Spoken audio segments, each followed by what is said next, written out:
ನಮಸ್ಕಾರ ಸ್ನೇಹಿತರೆ, ನಿಮ್ಮೆಲ್ಲರಿಗೂ ಆನ್ಲೈನ್ ವರ್ಕಡ್ಡ ಯೂಟ್ಯೂಬ್ ಚಾನಲ್ಗೆ ಸ್ವಾಗತ. ಸ್ನೇಹಿತರೆ, ಈ ಚಾನಲ್ನಲ್ಲಿ full time job, part time job, work from home ಮತ್ತು latest government job notification related ವೀಡಿಯೋಸ್ನ ಅಪ್ಲೋಡ್ ಮಾಡ್ತಾ ಇರ್ತೀವಿ. ಇದುವರೆಗೂ ನೀವು ನಮ್ಮ ಚಾನಲ್ನ ಸಬ್ಸ್ಕ್ರೈಬ್ ಮಾಡ್ಕೊಂಡಿಲ್ಲ ಅಂತಂದರೆ ದಯವಿಟ್ಟು ಕೆಳಗಡೆ ಕಾಣ್ತಾ ಇರುವಂತಹ ಸಬ್ಸ್ಕ್ರೈಬ್ ಬಟನ್ನ ಪ್ರೆಸ್ ಮಾಡಿ, ಬೆಲ್ಲೈಕನ್ನ ಪ್ರೆಸ್ ಮಾಡಿ, ನೋಟಿಫಿಕೇಷನ್ನ ಆಲ್ಗೆ ಸೆಲೆಕ್ಟ್ ಮಾಡಿ. ಇದರಿಂದ ನಾವು ಮಾಡುವಂತಹ ವಿಡಿಯೋ ತಕ್ಷಣ ನೀವು ನೋಡ್ಬೋದು. ಹಾಗೆಯೇ ಈ ವಿಡಿಯೋವನ್ನು ಲೈಕ್ ಮಾಡೋದನ್ನು ಮರೆಯಬೇಡಿ. ಬನ್ನಿ ವಿಡಿಯೋನ ಶುರು ಮಾಡೋಣ. ಸ್ನೇಹಿತರೆ, ಪೇಪಾಲ್ ಅಕೌಂಟ್ ಬಗ್ಗೆ ಏನಕ್ಕೆ ವಿಡಿಯೋ ಮಾಡ್ತಾ ಇದ್ದೀವಿ ಅಂತಂದರೆ, ನಾವು ಆನ್ಲೈನ್ ಜಾಬ್ ಬಗ್ಗೆ ಹೇಳುವಾಗ ಹಲವಾರು ಇಂಟರ್ನ್ಯಾಷನಲ್ ವೆಬ್ಸೈಟ್ಸ್ ಬಗ್ಗೆ ಹೇಳ್ತಾ ಇರ್ತೀವಿ. ಇಂಟರ್ನ್ಯಾಷನಲ್ ಫ್ರೀಲಾನ್ಸಿಂಗ್ ವೆಬ್ಸೈಟಲ್ಲಿ ನಾವು ಕೆಲಸ ಮಾಡಿದ್ರೆ ಹಣವನ್ನು $US ಅಥವಾ ಪೌಂಡ್ಸಲ್ಲಿ ಕೊಡ್ತಾರೆ. ಅದನ್ನು ನಾವು ಡೈರೆಕ್ಟಾಗಿ ನಮ್ಮ ಬ್ಯಾಂಕ್ನ ಅಕೌಂಟ್ಗೆ ರಿಸೀವ್ ಮಾಡ್ಕೊಳ್ಳೋಕ್ಕೆ ಆಗೋದಿಲ್ಲ. ಆ ಕಾರಣ ನಮಗೆ ಯಾವುದಾದ್ರೂ ಒಂದು ಇಂಟರ್ನ್ಯಾಷನಲ್ ಗೇಟ್ವೇ ಮುಖಾಂತರ ನಾವು ಆ ಹಣವನ್ನು ನಮ್ಮ ಇಂಡಿಯನ್ ಸೇವಿಂಗ್ಸ್ ಅಕೌಂಟ್ಗೆ ನಾವು ರಿಸೀವ್ ಮಾಡ್ಕೋಬೋದು. ಸ್ನೇಹಿತರೆ, ಪೇಪಾಲ್ ಅನ್ನೋದು ಕೂಡ ಒಂದು ಇಂಟರ್ನ್ಯಾಷನಲ್ ಗೇಟ್ವೇ. ಪೇಪಾಲ್ನ ಬಿಟ್ಟು ಇನ್ನೂ ಹಲವು ಇಂಟರ್ನ್ಯಾಷನಲ್ ಗೇಟ್ವೇಗಳಿದೆ, ಪೇಮೆಂಟ್ಸ್ ಗೇಟ್ವೇಗಳು.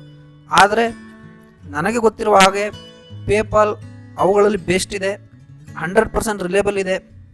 ಈ ವಿಡಿಯೋದಲ್ಲಿ ನಾವು ಲೈವ್ ಆಗಿ ಹೇಗೆ ಪೇಪಾಲ್ ಅಕೌಂಟ್ನ ಕ್ರಿಯೇಟ್ ಮಾಡೋದು ಅನ್ನೋದನ್ನು ತೋರಿಸ್ಕೊಡ್ತೇವೆ. 100% ಫ್ರೀ ಆಫ್ ಕಾಸ್ಟ್ ಇರುತ್ತೆ. ಸ್ನೇಹಿತರೆ, ಬನ್ನಿ ಲ್ಯಾಪ್ಟಾಪ್ ಸ್ಕ್ರೀನಲ್ಲಿ ಯಾವ ರೀತಿ ಪೇಪಾಲ್ ಅಕೌಂಟನ್ನು ಕ್ರಿಯೇಟ್ ಮಾಡೋದು ಅನ್ನೋದನ್ನು ನೋಡೋಣ. ಸ್ನೇಹಿತರೆ, ಮೊದಲಿಗೆ ನಿಮ್ಮ ಲ್ಯಾಪ್ಟಾಪ್ನ ಬ್ರೌಸರ್ನ ಓಪನ್ ಮಾಡಿ. ಬ್ರೌಸರ್ನ ಓಪನ್ ಮಾಡಿದ ನಂತರ ಪೇಪಾಲ್ ಅಂತ ಟೈಪ್ ಮಾಡಿ. ಪೇಪಾಲ್ ಅಂತ ಟೈಪ್ ಮಾಡಿದ ನಂತರ ಸ್ನೇಹಿತರೆ, ಮೊದಲಿಗೆ ಈ ವೆಬ್ಸೈಟ್ ಓಪನ್ ಆಗುತ್ತೆ, paypal.com ಅಂತ. ಈ ವೆಬ್ಸೈಟನ್ನು ಕ್ಲಿಕ್ ಮಾಡಿ. ಸ್ನೇಹಿತರೆ, ಇವಾಗ ನೀವು ನೋಡ್ತಾ ಇದ್ದೀರಾ, ಇದು ಪೇಪಾಲ್ ವೆಬ್ಸೈಟು. ಇಲ್ಲಿ ನೀವು ಮೊದಲಿಗೆ ಸೈನ್ ಅಪ್ ಅಂತ ಅನ್ನೋ ಆಪ್ಷನ್ನ ಕ್ಲಿಕ್ ಮಾಡಿ. ಸ್ನೇಹಿತರೆ, ನೀವು ನೋಡ್ತಾ ಇರ್ಬೋದು, ಪೇಪಾಲ್ನಲ್ಲಿ ಎರಡು ರೀತಿಯ ಅಕೌಂಟ್ ಇದೆ. ಒಂದು ಇಂಡಿವಿಜುವಲ್ ಅಕೌಂಟ್ ಅಂತ, ಒಂದು ಬಿಸ್ನೆಸ್ ಅಕೌಂಟ್ ಅಂತ. ಯಾವ ಅಕೌಂಟನ್ನು ಮಾಡಬೇಕು ಅಂತಂದರೆ, ನೀವು ಫ್ರೀಲ್ಯಾನ್ಸಿಂಗ್ ವೆಬ್ಸೈಟಲ್ಲಿ ವರ್ಕ್ ಮಾಡ್ತಾ ಇದ್ದರೆ ಮತ್ತು ನೀವು ಬೇರೆ ಕಡೆಯಿಂದ ಇಂಟರ್ನ್ಯಾಷನಲ್ ಗೇಟ್ವೇಯಿಂದ ಅಮೌಂಟನ್ನು ರಿಸೀವ್ ಮಾಡ್ಕೋಬೇಕು ಅಂತಂದರೆ ನೀವು ಬಿಸ್ನೆಸ್ ಅಕೌಂಟನ್ನು ಓಪನ್ ಮಾಡಬೇಕು. ಸ್ನೇಹಿತರೆ, ಓನ್ಲಿ ಶಾಪಿಂಗ್ ಪರ್ಪಸ್ಗೆ ಮತ್ತು ಬೇರೆಯವ್ರಿಗೆ ನೀವು ಹಣವನ್ನು ಕಳಿಸೋದಾದರೆ ಇಂಡಿವಿಜುವಲ್ ಅಕೌಂಟ್ನ ಕ್ರಿಯೇಟ್ ಮಾಡ್ಬೋದು. ಇಲ್ಲಿ ನಾವು ಬಿಸ್ನೆಸ್ ಅಕೌಂಟ್ನ ಕ್ರಿಯೇಟ್ ಮಾಡ್ತಾ ಇದ್ದೀವಿ. ಏನಕ್ಕೆ ಅಂತಂದರೆ, ಇಲ್ಲಿ ಕೊಟ್ಟಿದ್ದಾರೆ ನೋಡಿ, ಫ್ರೀಲ್ಯಾನ್ಸರ್ಸ್ಗೆ ಮತ್ತು ಬಿಸ್ನೆಸ್ ಮ್ಯಾನ್ಗಳಿಗೆ ಮತ್ತು ಬೇರೆ ಕಡೆಯಿಂದ ಹಣವನ್ನು ನಾವು ಕ್ರೆಡಿಟ್ ಕಾರ್ಡ್ ಮುಖಾಂತರ ರಿಸೀವ್ ಮಾಡ್ಕೋಬೇಕು ಅಂತಂದರೆ ನಾವು ಬಿಸ್ನೆಸ್ ಅಕೌಂಟಲ್ಲಿ ಮಾತ್ರ ರಿಸೀವ್ ಮಾಡ್ಕೋಬೋದು. ಸ್ನೇಹಿತರೆ, ಇಂಡಿವಿಜುವಲ್ ಅಕೌಂಟಲ್ಲಿ ನಾವು ಹಣವನ್ನು ಕಳಿಸ್ಬೋದು ಹೊರತು ರಿಸೀವ್ ಮಾಡ್ಕೊಳ್ಳೋಕೆ ಆಗೋದಿಲ್ಲ. ಮತ್ತು ಶಾಪಿಂಗ್ ಪರ್ಪಸ್ಗೆ ಮಾತ್ರ ಪರ್ಸ್ನಲ್ ಅಕೌಂಟ್ ಅಥವಾ ಇಂಡಿವಿಜುವಲ್ ಅಕೌಂಟ್ನ ಯೂಸ್ ಮಾಡ್ತೀವಿ. ಆದ್ದರಿಂದ ನೀವು ಬಿಸ್ನೆಸ್ ಅಕೌಂಟ್ನ ಕ್ರಿಯೇಟ್ ಮಾಡಿ. ಬಿಸ್ನೆಸ್ ಅಕೌಂಟ್ ಅನ್ನೋ ಆಪ್ಷನ್ನ ಸೆಲೆಕ್ಟ್ ಮಾಡಿ, ನೆಕ್ಸ್ಟ್ ಅನ್ನೋ ಆಪ್ಷನ್ನ ಕ್ಲಿಕ್ ಮಾಡಿ. ಸ್ನೇಹಿತರೆ, ಬಿಸ್ನೆಸ್ ಅಕೌಂಟ್ನ ಸೆಲೆಕ್ಟ್ ಮಾಡಿದ ನಂತರ ಇಲ್ಲಿ ಆಪ್ಷನ್ ಕೇಳುತ್ತೆ ನೋಡಿ, I am looking to accept payments ಅಂತ. ಇದನ್ನು ಕ್ಲಿಕ್ ಮಾಡಿ. ಯಾವ ರೀತಿ ನೀವು ಪೇಮೆಂಟ್ಸ್ನ ಅಕ್ಸೆಪ್ಟ್ ಮಾಡ್ಕೊಳ್ತೀರಾ, via email or invoice linking ಇರ್ಬೋದು, ಅಥವಾ ಫ್ರೀಲ್ಯಾನ್ಸ್ ಪ್ಲಾಟ್ಫಾರ್ಮ್ ಇರ್ಬೋದು, ಅಥವಾ ವೆಬ್ಸೈಟ್, ನೀವೇನಾದರೂ goods and services means sell ಮಾಡ್ತಾ ಇದ್ದರೆ ರಿಸೀವ್ ಮಾಡ್ಕೋಬೋದು. ಸ್ನೇಹಿತರೆ, ಇಲ್ಲಿ ಫ್ರೀಲ್ಯಾನ್ಸ್ ಪ್ಲಾಟ್ಫಾರ್ಮ್ ಅಂತ ಇದೆಯಲ್ಲ, ಈ ಆಪ್ಷನ್ನ ಕ್ಲಿಕ್ ಮಾಡಿ. ಮೈ ಮಂತ್ಲಿ ಸೇಲ್ಸ್ ವಾಲ್ಯೂಮ್ ಅಂತ ಇದೆ. ಸ್ನೇಹಿತರೆ, ಇಲ್ಲಿ less than 5 lakhs A month ಅನ್ನೋ ಆಪ್ಷನ್ ಕ್ಲಿಕ್ ಮಾಡ್ಬೋದು. ಅಥವಾ ನೀವು 10 ಲಕ್ಷಕ್ಕಿಂತ ಹೆಚ್ಚುಗಳು ರಿಸೀವ್ ಮಾಡ್ಕೊಳ್ತೀನಿ ಅಂತಂದ್ರೂ ಕೂಡ ಆಪ್ಷನ್ನ ಸೆಲೆಕ್ಟ್ ಮಾಡ್ಬೋದು. ಇಲ್ಲಿ ನಾನು less than 5 lakhs A month ಅನ್ನೋ ಆಪ್ಷನ್ನ ಕ್ಲಿಕ್ ಮಾಡ್ತಾ ಇದ್ದೀನಿ. ನಿಮಗೆ ಯಾವುದು ಸರಿ ಹೊಂದುತ್ತೆ ಅನ್ನೋ ಆಪ್ಷನ್ನ ನೀವು ಕ್ಲಿಕ್ ಮಾಡಿ. ಆನಂತರ ಮೈ ಪೇಮೆಂಟ್ ಪ್ರಿಫರೆನ್ಸ್ ಈಸ್ ಅಂತ ಆಪ್ಷನ್ ಇದೆ. ಸ್ನೇಹಿತರೆ, ಇಲ್ಲಿ ಕ್ಲಿಕ್ ಮಾಡಿದ್ರೆ ನೀವು ಯಾವ ರೀತಿ ಹಣವನ್ನು ರಿಸೀವ್ ಮಾಡ್ಕೊಳ್ತೀರ, ಓನ್ಲಿ ಇಂಡಿಯನ್ ರುಪೀಸಲ್ಲಿ ಹಣವನ್ನು ರಿಸೀವ್ ಮಾಡ್ಕೊಳ್ತೀರಾ, ಓನ್ಲಿ ಫಾರಿನ್ ಕರೆನ್ಸಿ ಹಣವನ್ನು ರಿಸೀವ್ ಮಾಡ್ಕೊಳ್ತೀರಾ, ಅಥವಾ ಇಂಡಿಯನ್ ಕರೆನ್ಸಿ ಮತ್ತು ಫಾರಿನ್ ಕರೆನ್ಸಿ ಹಣವನ್ನು ರಿಸೀವ್ ಮಾಡ್ಕೊಳ್ತೀರಾ ಅನ್ನೋ ಆಪ್ಷನ್ ಇದೆ. ಸ್ನೇಹಿತರೆ, ನನ್ನ ಸಜೆಷನ್ ಏನು ಅಂತಂದರೆ, ಆದಷ್ಟು both INR and foreign currency ಅನ್ನೋ ಆಪ್ಷನ್ನ ಕ್ಲಿಕ್ ಮಾಡಿ. ಆನಂತರ ನೆಕ್ಸ್ಟ್ ಅನ್ನೋ ಆಪ್ಷನ್ನ ಕ್ಲಿಕ್ ಮಾಡಿ. ಸ್ನೇಹಿತರೆ, ಪೇಪಾಲ್ನಲ್ಲಿ ಯಾವುದೇ ರೀತಿ ಅಕೌಂಟ್ ನಂಬರ್ ಇರೋದಿಲ್ಲ. ನಾವು ಬ್ಯಾಂಕ್ನಲ್ಲಿ ಒಂದು ಅಕೌಂಟನ್ನು ಓಪನ್ ಮಾಡಿಸಿದಾಗ, ಸೇವಿಂಗ್ಸ್ ಆಗಿರ್ಬೋದು, ಕರೆಂಟ್ ಅಕೌಂಟ್ ಆಗಿರ್ಬೋದು, ಒಂದು ಅಕೌಂಟ್ನ ಓಪನ್ ಮಾಡಿದಾಗ ನಮಗೆ ಪರ್ಟಿಕ್ಯುಲರ್ ಆಗಿ ಒಂದು ಅಕೌಂಟ್ ನಂಬರ್ ಅಂತ ಅಸೈನ್ ಮಾಡ್ತಾರೆ. ಆದರೆ ಪೇಪಾಲ್ನಲ್ಲಿ ಸ್ನೇಹಿತರೆ ಯಾವುದೇ ರೀತಿಯಾದಂತಹ ಅಕೌಂಟ್ ನಂಬರ್ ನಿಮ್ಗೆ ಇರೋದಿಲ್ಲ. ನಾವು ಯಾವ ಇಮೇಲ್ ಐ ಡಿಯಿಂದ ರಿಜಿಸ್ಟರ್ ಆಗಿರ್ತೀವೋ ಅದೇ ಇಮೇಲ್ ಐ ಡಿ ನಮಗೆ ಅಕೌಂಟ್ ನಂಬರ್ ಆಗಿರುತ್ತೆ ಸ್ನೇಹಿತರೆ. ಆದ್ದರಿಂದ ನನ್ನ ಸಜೆಷನ್ ಏನು ಅಂತಂದರೆ, ಒಂದು ಹೊಸ ಜಿಮೇಲ್ ಐ ಡಿನ ಕ್ರಿಯೇಟ್ ಮಾಡಿ ಅದನ್ನು ಸೆಕ್ಯೂರ್ ಮಾಡ್ಕೊಳ್ಳಿ. ಏನಕ್ಕೆ ಅಂತಂದರೆ ಪೇಪಾಲ್ನಲ್ಲಿ ಅದೇ ನಮ್ಮ ಅಕೌಂಟ್ ನಂಬರ್ ಆಗಿರೋದ್ರಿಂದ ಅದನ್ನು ಸೇಫ್ ಮಾಡ್ಕೊಳ್ಳೋದು ಒಳ್ಳೆಯದು. ಆದ್ದರಿಂದ ಕೇರ್ಫುಲ್ಲಾಗಿ ನಿಮ್ಮ ಇಮೇಲ್ ಐ ಡಿಯನ್ನು ಇಲ್ಲಿ ಟೈಪ್ ಮಾಡಿ.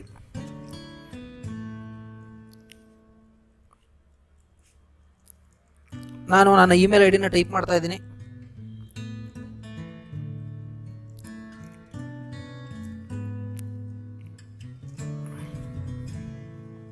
ಇಮೇಲ್ ಐ ಡಿನ ಟೈಪ್ ಮಾಡಿದ ನಂತರ ನೆಕ್ಸ್ಟ್ ಅಂತ ಆಪ್ಷನ್ ಬರುತ್ತೆ, ಕ್ಲಿಕ್ ಮಾಡಿ ಸ್ನೇಹಿತರೆ. ಆನಂತರ ಪಾಸ್ವರ್ಡ್ನ ಸೆಟ್ ಮಾಡಿ. ಪಾಸ್ವರ್ಡ್ನ ಸೆಟ್ ಮಾಡುವಾಗ ಸ್ನೇಹಿತರೆ ಒಂದು ವಿಷಯ ಹೇಳೋದಕ್ಕೆ ಇಷ್ಟಪಡ್ತೀನಿ. ಏನು ಅಂತಂದರೆ, ಕೆಲವರು ತಮ್ಮ ಜಿಮೇಲ್ ಐ ಡಿ ಪಾಸ್ವರ್ಡ್ನ ಎಕ್ಸಾಕ್ಟಾಗಿ ಪಾಸ್ವರ್ಡ್ ಅನ್ನೋ ಆಪ್ಷನಲ್ಲಿ ಟೈಪ್ ಮಾಡ್ತಾರೆ. ದಯವಿಟ್ಟು ಆ ತಪ್ಪನ್ನು ಮಾಡೋಕ್ಕೆ ಹೋಗ್ಬೇಡಿ. ಒಂದು ಬೇರೆ ಯಾವುದಾದ್ರೂ ಒಂದು ಪಾಸ್ವರ್ಡ್ನ ಟೈಪ್ ಮಾಡಿ, ಅದರಲ್ಲಿ ಸ್ಪೆಷಲ್ ಕ್ಯಾರೆಕ್ಟರ್ಗಳಿದ್ದರೆ ಒಳ್ಳೆಯದು. ಆನಂತರ ಪಾಸ್ವರ್ಡ್ ಟೈಪ್ ಮಾಡಿದ ನಂತರ ಸಬ್ಮಿಟನ್ನು ಕ್ಲಿಕ್ ಮಾಡಿ. ಸ್ನೇಹಿತರೆ, ಡಿಸ್ಕ್ರೈಬ್ ಯುವರ್ ಬಿಸ್ನೆಸ್ ಅಂತ ಕೇಳ್ತಾ ಇದೆ. ನಾವು ಯಾವ ಬಿಸ್ನೆಸ್ ಮಾಡ್ತಾ ಇದ್ದೀವಿ ಅನ್ನೋ ಆಪ್ಷನ್ನು ಇಲ್ಲಿ ನಿಮಗೆ ಸರಿ ಹೊಂದುವಂಥ ಆಪ್ಷನ್ ಟೈಪ್ ಮಾಡಿ. ಆದಷ್ಟು ನೀವು ಫ್ರೀಲಾನ್ಸಿಂಗ್ ಸೈಟ್ಸಲ್ಲಿ ವರ್ಕ್ ಮಾಡ್ತಾ ಇದ್ದರೆ, ನಿಮ್ದು ಯಾವುದೇ ರೀತಿಯಾದಂತಹ ಬಿಸ್ನೆಸ್ ಇಲ್ಲ ಅಂತಂದರೆ ಇಂಡಿವಿಜುವಲ್ ಅನ್ನೋ ಆಪ್ಷನ್ನ ಕ್ಲಿಕ್ ಮಾಡಿ. ಪ್ರಾಡಕ್ಟ್ ಆರ್ ಸರ್ವಿಸ್ ಕೀವರ್ಡ್ಸ್ ಅಂತ ಇದೆ ಸ್ನೇಹಿತರೆ. ಇಲ್ಲಿ ನೀವು ಏನನ್ನ ಸರ್ವಿಸ್ ಪ್ರೊವೈಡ್ ಮಾಡ್ತಾ ಇದ್ದೀರಾ ಅನ್ನೋದನ್ನು ಕ್ಲಿಕ್ ಮಾಡಿ. ನಾನು ಸ್ನೇಹಿತರೆ ಫ್ರೀಲಾನ್ಸಿಂಗ್ ಸೈಟ್ಸಲ್ಲಿ ವರ್ಕ್ ಮಾಡ್ತಾ ಇರೋದ್ರಿಂದ ಇನ್ಫಾರ್ಮೇಷನ್ ಸರ್ವಿಸ್ ಅನ್ನು related service, information retrieval service ಅನ್ನೋ ಆಪ್ಷನ್ನ ಕ್ಲಿಕ್ ಮಾಡ್ತಾ ಇದ್ದೀನಿ. ಆನಂತರ ಪರ್ಪಸ್ ಕೋಡ್ ಅನ್ನೋ ಆಪ್ಷನ್ ಇದೆ ಸ್ನೇಹಿತರೆ. ಪರ್ಪಸ್ ಕೋಡಲ್ಲಿ ಇಷ್ಟು ಆಪ್ಷನ್ ಇದೆ. ನಿಮಗೆ ಸರಿ ಹೊಂದುವಂಥ ಆಪ್ಷನ್ನ ಸೆಲೆಕ್ಟ್ ಮಾಡ್ಕೊಳ್ಳಿ. ನಾನು ಅದರ್ ಇನ್ಫಾರ್ಮೇಷನ್ ಸರ್ವಿಸಸ್ ಅಂತ ಪ್ರೊವೈಡ್ ಮಾಡ್ತಾ ಇದ್ದೀನಿ. ಏನಕ್ಕೆ ಅಂತಂದರೆ ಫ್ರೀಲಾನ್ಸಿಂಗ್ ಸೈಟ್ಸಲ್ಲಿ ವರ್ಕ್ ಮಾಡೋದ್ರಿಂದ ಅದರ್ ಇನ್ಫಾರ್ಮೇಷನ್ ಸರ್ವಿಸ್ ಅಂತ. ಸ್ನೇಹಿತರೆ, ಆನಂತರ ನಿಮ್ಮ ಪ್ಯಾನ್ ಕಾರ್ಡ್ ನಂಬರ್ನ ಇಲ್ಲಿ ಕೊಡಬೇಕಾಗುತ್ತೆ. ನಿಮ್ಮ ಹತ್ರ ಪ್ಯಾನ್ ಕಾರ್ಡ್ ಇಲ್ಲ ಅಂತಂದರೆ ನಿಮ್ಮ ಫ್ಯಾಮಿಲಿ ಯಾರ್ದಾದ್ರೂ ಪ್ಯಾನ್ ಕಾರ್ಡ್ನ ನೀವು ಇಲ್ಲಿ ಪ್ರೊವೈಡ್ ಮಾಡ್ಬೋದು. ಇಲ್ಲಿ ಸ್ನೇಹಿತರೆ CC ಸ್ಟೇಟ್ಮೆಂಟ್ ನೇಮ್ ಅಂತ ಇದೆ. ಅಂದರೆ ನಾವು ಪೇಪಾಲ್ನಿಂದ ಹಣವನ್ನು ರಿಸೀವ್ ಮಾಡ್ಕೊಳ್ಳುವಾಗ ಆ ರೆಸಿಪ್ಟಲ್ಲಿ ಯಾರ ನೇಮ್ ಇರಬೇಕು ಅಂತ. ನಾವು ಇಲ್ಲಿ ಯಾವ ಪ್ಯಾನ್ ಕಾರ್ಡ್ ನಂಬರ್ನ ಕೊಟ್ಟಿರ್ತೀವಿ ಸ್ನೇಹಿತರೆ, ಅದೇ ನೇಮನ್ನು ಇಲ್ಲಿ ಕೊಡೋದು ಒಳ್ಳೆಯದು. ಇಲ್ಲ ನಮಗೆ ಯಾವುದಾದ್ರೂ ಕಂಪ್ನಿ ಇದ್ದರೆ ಕಂಪ್ನಿ ಪ್ಯಾನ್ ನಂಬರ್ನ ಕೊಡಿ, ಮತ್ತು ಆ ಕಂಪ್ನಿ ನೇಮನ್ನು ಇಲ್ಲಿ ಟೈಪ್ ಮಾಡಿ. ನಿಮ್ದು ಏನಾದರೂ ವೆಬ್ಸೈಟ್ ಇದ್ದರೆ ಸ್ನೇಹಿತರೆ, ನಿಮ್ಮ ಯಾವುದಾದ್ರೂ ಬಿಸ್ನೆಸ್ ಮಾಡ್ತಾ ಇದ್ದು ಅದನ್ನು ವೆಬ್ಸೈಟ್ ಇದ್ದರೆ ಸ್ನೇಹಿತರೆ, ಆ ವೆಬ್ಸೈಟನ್ನು ಇಲ್ಲಿ ಪ್ರೊವೈಡ್ ಮಾಡ್ಬೋದು. ಪ್ಯಾನ್ ನಂಬರ್ ಮತ್ತು ರೆಸಿಪ್ಟ್ ನಂಬರ್ನ ಹಾಕಿದ ನಂತರ ಸಬ್ಮಿಟ್ ಮಾಡಿ. ಸ್ನೇಹಿತರೆ, ನಮ್ಮ ಬಿಸ್ನೆಸ್ ರಿಲೇಟೆಡ್ ಇನ್ಫಾರ್ಮೇಷನ್ನ ನಾವು ಟೈಪ್ ಮಾಡಿದ ನಂತರ ಸ್ನೇಹಿತರೆ ಪರ್ಸ್ನಲ್ ಇನ್ಫಾರ್ಮೇಷನ್ನ ಕೇಳುತ್ತೆ. ಇಲ್ಲಿ ಫಸ್ಟ್ ನೇಮ್ ಇದೆ, ಲಾಸ್ಟ್ ನೇಮ್ ಇದೆ. ಸ್ನೇಹಿತರೆ, ನಾವು ಯಾವ ಪ್ಯಾನ್ ಕಾರ್ಡ್ ನಂಬರ್ನ ಪ್ರೊವೈಡ್ ಮಾಡಿರ್ತೀವೋ ಆ ಪ್ಯಾನ್ ಕಾರ್ಡಲ್ಲಿ ಏನು ನೇಮ್ ಇರುತ್ತೆ ಅದನ್ನು ಎಕ್ಸಾಕ್ಟಾಗಿ ಇಲ್ಲಿ ಟೈಪ್ ಮಾಡಿ. ನಂತರ ನ್ಯಾಷನಾಲಿಟಿ ಇದೆ, ಡೇಟ್ ಆಫ್ ಬರ್ತ್ ಇದೆ, ಮತ್ತು ಅಡ್ರೆಸ್ ಇದೆ ಸ್ನೇಹಿತರೆ. ಈ ಫಾರ್ಮ್ನ ಫಿಲ್ ಮಾಡಿ. ಕೊನೆಯದಾಗಿ ಸ್ನೇಹಿತರೆ ಕಾಂಟ್ಯಾಕ್ಟ್ ನಂಬರ್ ಇದೆ. ಕಾಂಟ್ಯಾಕ್ಟ್ ನಂಬರ್ನ ಯಾವುದೇ ಕಾರಣಕ್ಕೂ ಮಿಸ್ ಮಾಡದೇ ಕರೆಕ್ಟಾಗಿ ಟೈಪ್ ಮಾಡಿ. ಆನಂತರ ಸ್ನೇಹಿತರೆ ಪ್ರೈಮರಿ ಕರೆನ್ಸಿ ಅಂತಿದೆ. ಪ್ರೈಮರಿ ಕರೆನ್ಸಿ ನಾವು ಯಾವ ದೇಶದಲ್ಲಿದ್ದೀವಿ, ನಾವು ಭಾರತದಲ್ಲಿರೋದ್ರಿಂದ ನಮ್ಮ ಪ್ರೈಮರಿ ಕರೆನ್ಸಿ ಇಂಡಿಯನ್ ರುಪಿ ಆಗಿರುತ್ತೆ. ಆದ್ದರಿಂದ ಇಂಡಿಯನ್ ರುಪಿ ಅನ್ನೋದನ್ನು ಸೆಲೆಕ್ಟ್ ಮಾಡಿ. ಆನಂತರ ಅಗ್ರಿ ಆ್ಯಂಡ್ ಕಂಟಿನ್ಯೂ ಅನ್ನೋ ಆಪ್ಷನ್ನ ಕ್ಲಿಕ್ ಮಾಡಿ. ನಮ್ಮ ಪರ್ಸ್ನಲ್ ಇನ್ಫಾರ್ಮೇಷನ್ನ ಸಬ್ಮಿಟ್ ಮಾಡಿದ ನಂತರ ನಮಗೆ ಈ ವಿಂಡೋ ಓಪನ್ ಆಗುತ್ತೆ ಸ್ನೇಹಿತರೆ. ಇದರಲ್ಲಿ ನೀವು ನೋಡ್ತಾ ಇರ್ಬೋದು let's confirm your email address ಅಂತ ಇರುತ್ತೆ. ನಾವು ಮೊದಲಿಗೆ ನಮ್ಮ ಇಮೇಲ್ ಅಡ್ರೆಸ್ಸನ್ನು ನಾವು ಕನ್ಫರ್ಮ್ ಮಾಡಬೇಕು. ಆದ್ದರಿಂದ ಇಲ್ಲಿ ಕ್ಲಿಕ್ ಮಾಡಿ. ಗೋ ಟು ಜಿಮೇಲ್ ಅಂತ ಇದೆ, ಇದು ಕ್ಲಿಕ್ ಮಾಡಿ. ಆ ಲಿಂಕ್ನ ಕ್ಲಿಕ್ ಮಾಡೋದ್ರಿಂದ ನಮ್ಮ ಜಿಮೇಲ್ಗೆ ರೀಡೈರೆಕ್ಟ್ ಮಾಡುತ್ತೆ ಸ್ನೇಹಿತರೆ. ಇಲ್ಲಿ ನೀವು ನೋಡ್ತಾ ಇರ್ಬೋದು ಪೇಪಾಲಿಂದ ಇಮೇಲ್ ಬಂದಿದೆ, ಇದನ್ನು ಕ್ಲಿಕ್ ಮಾಡಿ. ಸ್ನೇಹಿತರೆ ಇಲ್ಲಿ ಕಂಪ್ಲೀಟ್ ಇನ್ಫಾರ್ಮೇಷನ್ ನೌ ಅನ್ನೋ ಆಪ್ಷನ್ನ ಕ್ಲಿಕ್ ಮಾಡಿ.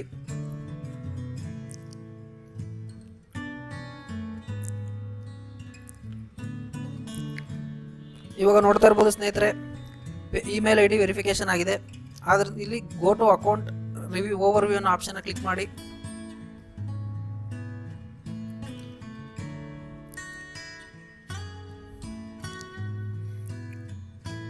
ಸ್ನೇಹಿತರೆ ಇವಾಗ ನಮಗೆ ಬೇಸಿಕ್ ಪೇಪಾಲ್ ಅಕೌಂಟ್ ಅನ್ನೋದು ರೆಡಿಯಾಗಿದೆ. ಇವಾಗ ನಾವು ಏನು ಮಾಡಬೇಕು ಅಂತಂದರೆ ಇಲ್ಲಿ ನಮ್ಮ ಬ್ಯಾಂಕ್ ಅಕೌಂಟ್ ನಂಬರ್ನ ನಾವಿಲ್ಲಿ ಆ್ಯಡ್ ಮಾಡಬೇಕು ಸ್ನೇಹಿತರೆ. ಸ್ನೇಹಿತರೆ, ಇಲ್ಲಿ ಮೊದಲನಾಗಿ ನೀವು ನೋಡ್ತಾ ಇರ್ಬೋದು, please provide your GST registration detail to avail input tax credit ಅಂತ ಇದೆ. ಇದನ್ನು ನೋಡಿ ಭಯಪಡುವಂಥ ಅವಶ್ಯಕತೆ ಏನಿಲ್ಲ. ಆಲ್ರೆಡಿ ನೀವು ಬಿಸ್ನೆಸ್ ಐಡಿಯನ್ನು ಹೊಂದಿದ್ದು GST ಇದ್ದರೆ ಆ GST ನಂಬರ್ನ ಟೈಪ್ ಮಾಡಿ, ಇಲ್ಲಾಂದರೆ ಅದನ್ನು ಹಾಗೆ ಖಾಲಿ ಬಿಡಿ. ಇಮೇಲ್ ID ವೆರಿಫಿಕೇಷನ್ ಆದ ನಂತರ ನಾವು ಪೇಪಾಲ್ ವೆಬ್ಸೈಟ್ಗೆ ರೀಡೈರೆಕ್ಟ್ ಆಗುತ್ತೆ. ಪೇಪಾಲ್ ವೆಬ್ಸೈಟಲ್ಲಿ ಸೆಟ್ಟಿಂಗ್ಸ್ ಅನ್ನೋ ಆಪ್ಷನ್ ಇರುತ್ತೆ. ಸೆಟ್ಟಿಂಗ್ಸ್ ಅನ್ನೋ ಆಪ್ಷನ್ನ ಕ್ಲಿಕ್ ಮಾಡಿ, ಆನಂತರ ಇಲ್ಲಿ ಫೈನಾನ್ಷಿಯಲ್ ಇನ್ಫಾರ್ಮೇಷನ್ ಅನ್ನೋ ಆಪ್ಷನ್ನ ಕ್ಲಿಕ್ ಮಾಡಿ. ಸ್ನೇಹಿತರೆ, ಫೈನಾನ್ಷಿಯಲ್ ಇನ್ಫಾರ್ಮೇಷನ್ ಆಪ್ಷನ್ನ ಕ್ಲಿಕ್ ಮಾಡೋದ್ರಿಂದ ನಮಗೆ ಇಲ್ಲಿ ನೀವು ನೋಡ್ತಾ ಇರ್ಬೋದು, ಲಿಂಕ್ ಎ ಬ್ಯಾಂಕ್ ಅಕೌಂಟ್ ಅಂತ ಇದೆ. ನೀವು ನಿಮ್ಮ ಡೆಬಿಟ್ ಕಾರ್ಡ್ ಆಗಿರ್ಬೋದು, ಕ್ರೆಡಿಟ್ ಕಾರ್ಡ್ ಆಗಿರ್ಬೋದು, ಅಥವಾ ನಿಮ್ಮ ಸೇವಿಂಗ್ಸ್ ಬ್ಯಾಂಕ್ ಅಕೌಂಟು ಅಥವಾ ಕರೆಂಟ್ ಬ್ಯಾಂಕ್ ಅಕೌಂಟನ್ನು ನೀವು ಪೇಪಾಲ್ ಜೊತೆ ಲಿಂಕ್ ಮಾಡ್ಬೋದು. ಆದ್ದರಿಂದ ನಾವು ಡೈರೆಕ್ಟಾಗಿ ನಮ್ಮ ಸೇವಿಂಗ್ಸ್ ಬ್ಯಾಂಕ್ ಅಕೌಂಟ್ಗೆ ಹಣವನ್ನು ನಾವು ರಿಸೀವ್ ಮಾಡ್ಕೋಬೋದು. ಹೇಗೆ ಅಂತಂದರೆ, ಲಿಂಕ್ ಎ ಬ್ಯಾಂಕ್ ಅಕೌಂಟ್ ಅನ್ನೋ ಆಪ್ಷನ್ನ ಕ್ಲಿಕ್ ಮಾಡಿ. ಸ್ನೇಹಿತರೆ, ಬ್ಯಾಂಕ್ ಅಕೌಂಟನ್ನು ಪೇಪಾಲ್ ಜೊತೆ ಹೇಗೆ ಲಿಂಕ್ ಮಾಡೋದು ಅನ್ನೋದ್ರೆ ಅದಕ್ಕೆ 2 ಆಪ್ಷನ್ ಇದೆ. ಮೊದಲನೇದು IFSC ಕೋಡ್ ಇರ್ಬೋದು, ಅಥವಾ ಬ್ಯಾಂಕ್ ನೇಮ್ ಆರ್ ಲೊಕೇಶನ್ ಅಂತ. IFSC ಕೋಡ್ ಎಲ್ಲಿರುತ್ತೆ ಅಂದರೆ ಸ್ನೇಹಿತರೆ, ನಿಮಗೆ ಕೊಟ್ಟಿರುವಂಥ ಪಾಸ್ಬುಕ್ಕಲ್ಲಿ IFSC ಕೋಡ್ನ ಮೆನ್ಷನ್ ಮಾಡಿರ್ತಾರೆ. ಆ IFSC ಕೋಡ್ ಮತ್ತು ಅಕೌಂಟ್ ನಂಬರ್ನ ಹಾಕೋದ್ರ ಮುಖಾಂತರ ನೀವು ನಿಮ್ಮ ಬ್ಯಾಂಕ್ ಅಕೌಂಟನ್ನು ಲಿಂಕ್ ಮಾಡ್ಬೋದು. ಅಥವಾ ನಿಮಗೆ IFSC ಕೋಡ್ ಗೊತ್ತಿಲ್ಲ ಅಂದರೆ ಬ್ಯಾಂಕ್ ನೇಮ್ ಆರ್ ಲೊಕೇಶನ್ನ ಟೈಪ್ ಮಾಡಿ ಮತ್ತು ನಿಮ್ಮ ಅಕೌಂಟ್ ನಂಬರ್ನ ಟೈಪ್ ಮಾಡೋದ್ರಿಂದ ನೀವು ಕೂಡ ರಿಜಿಸ್ಟರ್ ಆಗ್ಬೋದು. ಸ್ನೇಹಿತರೆ, ನಿಮ್ಮ IFSC ಕೋಡ್ ಮತ್ತು ಅಕೌಂಟ್ ನಂಬರ್ನ ಹಾಕಿದ ನಂತರ ಲಿಂಕ್ ಯುವರ್ ಬ್ಯಾಂಕ್ ಅನ್ನೋ ಆಪ್ಷನ್ನ ಕ್ಲಿಕ್ ಮಾಡಿ. ಸ್ನೇಹಿತರೆ, ಇದರಿಂದ ಪೇಪಾಲ್ ನಿಮ್ಮ ಅಕೌಂಟ್ಗೆ ಮಿನಿಮಮ್ ಅಮೌಂಟ್ ಅಂದರೆ ₹1 10 ಪೈಸಾ, ₹1 30 ಪೈಸಾ ಈ ರೀತಿಯಾದ ಸ್ಮಾಲ್ ಅಮೌಂಟನ್ನು ಕಳಿಸ್ತಾರೆ. ಅದು ನಿಮ್ಮ ಬ್ಯಾಂಕ್ ಅಕೌಂಟಲ್ಲಿ ರಿಸೀವ್ ಆಗಿದೆ ಅಂತ ಅಂದರೆ ಅದನ್ನು ಪೇಪಾಲ್ ಕನ್ಫರ್ಮ್ ಮಾಡಿಕೊಂಡು ಸ್ನೇಹಿತರೆ ನಿಮ್ಮ ಬ್ಯಾಂಕ್ ಅಕೌಂಟ್ನ ಪೇಪಾಲ್ ಜೊತೆ ಲಿಂಕ್ ಮಾಡ್ಕೊಳ್ಳುತ್ತೆ. ಆನಂತರ ನೀವು ಪೇಪಾಲ್ ಜೊತೆ ಕ್ರೆಡಿಟ್ ಕಾರ್ಡ್, ಡೆಬಿಟ್ ಕಾರ್ಡ್ ಕೂಡ ರಿಜಿಸ್ಟರ್ ಮಾಡ್ಬೋದು. ಸ್ನೇಹಿತರೆ, ಹೇಗೆ ಅಂತಂದರೆ ಮತ್ತೆ ಫೈನಾನ್ಷಿಯಲ್ ಇನ್ಫಾರ್ಮೇಷನ್ ಆಪ್ಷನ್ಗೆ ಬಂದರೆ ಸ್ನೇಹಿತರೆ, ಇಲ್ಲೇ ನೀವು ನೋಡ್ಬೋದು ಕೆಳಗೆ link a debit or credit card ಅಂತ ಇದೆ. ನೀವು ಡೆಬಿಟ್ ಕಾರ್ಡ್ ಅಥವಾ ಕ್ರೆಡಿಟ್ ಕಾರ್ಡ್ ಕೂಡ ಪೇಪಾಲ್ ಜೊತೆ ಲಿಂಕ್ ಮಾಡ್ಬೋದು. ಸ್ನೇಹಿತರೆ, ನಮ್ಮ ಬ್ಯಾಂಕ್ ಅಕೌಂಟ್ ಮತ್ತು ಕ್ರೆಡಿಟ್ ಕಾರ್ಡ್ ಅಥವಾ ಡೆಬಿಟ್ ಕಾರ್ಡ್ನ ಪೇಪಾಲ್ ಅಕೌಂಟ್ ಜೊತೆ ಲಿಂಕ್ ಮಾಡಿದ ನಂತರ complete online verification to start accepting international payments immediately ಅಂತ ಇದೆ. ಮತ್ತು upload your identity documents for verification to start accepting local payments ಅಂತ ಇದೆ. ಸ್ನೇಹಿತರೆ, ಇಲ್ಲಿ ನಾವು ಯಾವುದಾದರೂ ಒಂದು ನಮ್ಮ ಐಡೆಂಟಿಟಿ ಕಾರ್ಡನ್ನು ನಾವು ಇಲ್ಲಿಗೆ ಪ್ರೊವೈಡ್ ಮಾಡಬೇಕಾಗುತ್ತೆ. ಮತ್ತು ನಾವು ಬಿಸ್ನೆಸ್ ಅಕೌಂಟ್ ಓಪನ್ ಮಾಡಿರೋದ್ರಿಂದ ಸ್ನೇಹಿತರೆ, ನಮ್ಮ ಬ್ಯಾಂಕಿನ ಪಾಸ್ಬುಕ್ಕನ್ನು ಕೂಡ ನಾವು ಸ್ಕ್ಯಾನ್ ಮಾಡಿ ಅಪ್ಲೋಡ್ ಮಾಡಬೇಕಾಗುತ್ತೆ. ಇಷ್ಟು ಮಾಡಿದರೆ ಸ್ನೇಹಿತರೆ payment business account setup complete ಆಗುತ್ತೆ. ಸ್ನೇಹಿತರೆ, ಇದುವರೆಗೂ ನಾನು ಪ್ರೊವೈಡ್ ಮಾಡಿರೋಂಥ ಇನ್ಫಾರ್ಮೇಷನ್ ವ್ಯಾಲ್ಯೂಬಲ್ ಅನಿಸಿದರೆ ನಿಮ್ಮ ಸ್ನೇಹಿತರ ಜೊತೆ ಈ ವಿಡಿಯೋನ ಶೇರ್ ಮಾಡಿ. ಈ ವಿಡಿಯೋ ಹೇಗೆ ಅನ್ನಿಸ್ತು ಅನ್ನೋ ನಿಮ್ಮ ಅಭಿಪ್ರಾಯಗಳನ್ನ ಕಮೆಂಟ್ ಮುಖಾಂತರ ತಿಳಿಸಿ. ಇದುವರೆಗೂ ನಮ್ಮ ಚಾನೆಲ್ನ ಸಬ್ಸ್ಕ್ರೈಬ್ ಮಾಡ್ಕೊಂಡಿಲ್ಲ ಅಂತಂದರೆ ದಯವಿಟ್ಟು ನಮ್ಮ ಚಾನೆಲ್ನ ಸಬ್ಸ್ಕ್ರೈಬ್ ಮಾಡ್ಕೊಳ್ಳಿ.